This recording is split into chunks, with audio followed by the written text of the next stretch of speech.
हाय दोस्तों। क्या आप जानते हैं कि यूपीएससी एग्जाम्स में इंटरव्यू का कितना बड़ा रोल है आपकी rank, choice of service, place of posting जैसे इंपॉर्टेंट पैरामीटर्स को डिसाइड करने में?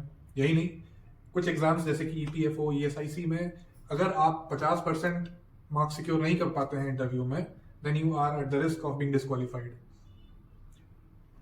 It is believe by some that subjective role बहुत है इस प्रोसेस में, but I would like to argue otherwise today. 5 reasons why being well prepared for interviews in UPSC exams matter a lot. First, पूरे selection process में interview वो इकलौता stage है जहां पे न सिर्फ आप अपने जवाब बल्कि जो सवाल आपसे पूछे जाने हैं उसको भी इन्फ्लुएंस कर सकते हैं और अपना एक यूनिक जो आइडेंटिटी है, यूनिक एक पर्सपेक्टिव है, वो बोर्ड के सामने प्रेजेंट कर सकते हैं. एक छोटा सा एग्जाम्पल आपके साथ शेयर करना चाहूँगा. मुझसे ईएसआईसी इंटरव्यू में पूछा गया that what were you doing after your graduation. For those of you who don't know it, I had been preparing for the civil service exam for the longest time.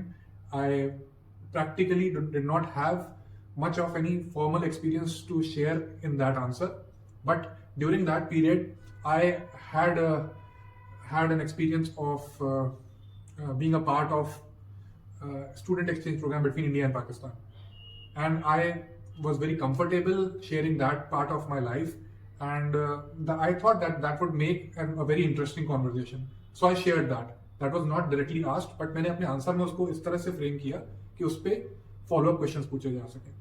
तो interviews में अगर आप तैयारी अच्छे से करके जाते हैं, if you are quick at your feet, आप उसको अपनी मनचाही दिशा में इन्फ्लुएंस कर सकते हैं.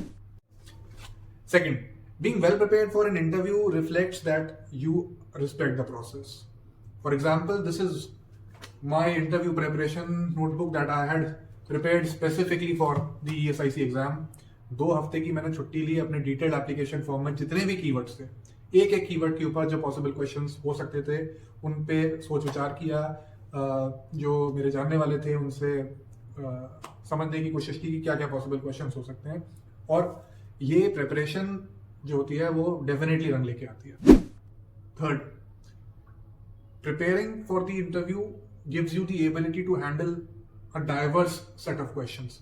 It's true, you can not foresee each and every question, but if you extensively prepare the different aspects of your application form, the current affairs, your personal background, the job vacancy, etc., then आप बहुत सारे unexpected questions को भी surprisingly अच्छी तरीके से tackle कर सकते हैं. For example, in one of the questions I was asked कि कोटा में जो बच्चे प्रिपेयर कर रहे हैं आईआईटी जेई एग्जाम के लिए, उनकी सुसाइड प्रिवेंट करने के लिए हम क्या कर सकते हैं. कोचिंग इंडस्ट्री के ऊपर मुझसे क्वेश्चन पूछा, जबकि specifically I did not have that experience in the coaching field, but मेरे डिटेल्ड एप्लीकेशन फॉर्म में एक जगह पे मेंशन था कि मैंने अंडर प्रिविलेज जो बच्चे होते हैं उनको कुछ समय के लिए पढ़ाया है.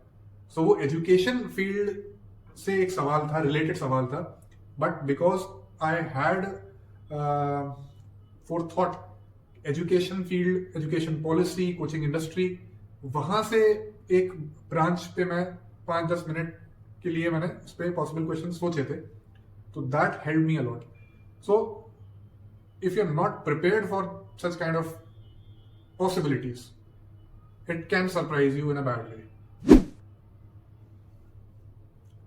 चौथा, इंटरव्यू वो बेस्ट टूल है जो कि आपको सेल्फ अवेयरनेस और सेल्फ असेसमेंट करने का मौका देता है. एग्जाम्पल के तौर पे ईपीएफओ के इंटरव्यू में मुझसे बोर्ड मेंबर ने पूछा that we can see that you have various cosmopolitan interests, global interests, but how does that fit into a conservative bureaucracy like EPFO? Now, for that to know, first I have to realize कि मैं अपने application form से या अपनी बातों से उस तरह की पर्सनालिटी प्रोजेक्ट कर रहा हूँ. Number 1. Number 2, I have to be aware of the international dimensions of social security. EPFO जैसी दुनिया भर में क्या बॉडीज हैं. Number 3, I don't have to take what they're saying at the face value. Okay, so EPFO specifically social security agreement sign करता है different countries के साथ, 18-20 कंट्रीज के साथ तक उस वक्त तक कर चुका था, तो मुझे उसका आइडिया था. तो this would have not been possible if I had not taken time to reflect on my own personality and how does that fit into what is required by the vacancy that I'm applying for. Fifth, lastly, but in no way of least importance, is the fact that preparation for interview gives you the ability to handle stress and anxiety.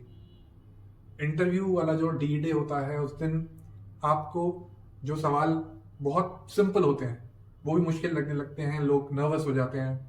तो being preparing for interview does not mean कि आप सिर्फ knowledge gather कर रहे हो, किताबें पढ़ रहे हो. Far from it.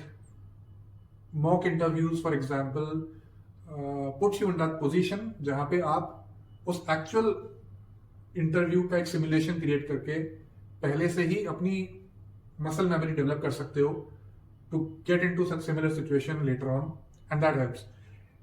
एक उदाहरण शेयर करना चाहूंगा आपके साथ. पाकिस्तानी फास्ट बॉलर शोएब अख्तर का एक इंटरव्यू मैंने देखा. Therein he mentioned how before every important test match he used to visualize how he would be bowling the next day. So similarly, not just interviews, किसी भी difficult आपकी situation जो arise करने वाली है लाइफ में, कोई important exam है, एनीथिंग ऑफ सिमिलर नेचर, उसका सिमुलेशन पहले से क्रिएट करना, उसके लिए विजुअलाइज करना, सेल्फ अफर्मेशंस लेना, ये बहुत ज़रूरी है. और ये तभी हो सकता है जब आप उस मोड में हैं जहाँ पे आप इंटरव्यू को एक मैटर ऑफ लक या उसको लाइटली ना लें, उसके लिए मेंटली प्रिपेयर्ड हों, बहुत तैयारी करें. सो ये कुछ टॉपिक्स थे, जो रीजंस थे जिनकी वजह से मुझे लगता है इंटरव्यू के लिए तैयारी करना बहुत ज़रूरी है. And in the next video, I'll share with you how I prepared separately for each of the interviews. EPFO, DRDO, ESIC, different bodies हैं. I was in different stages of my life in those interviews, and I'll share in detail my experience with each of these interviews. So stay tuned.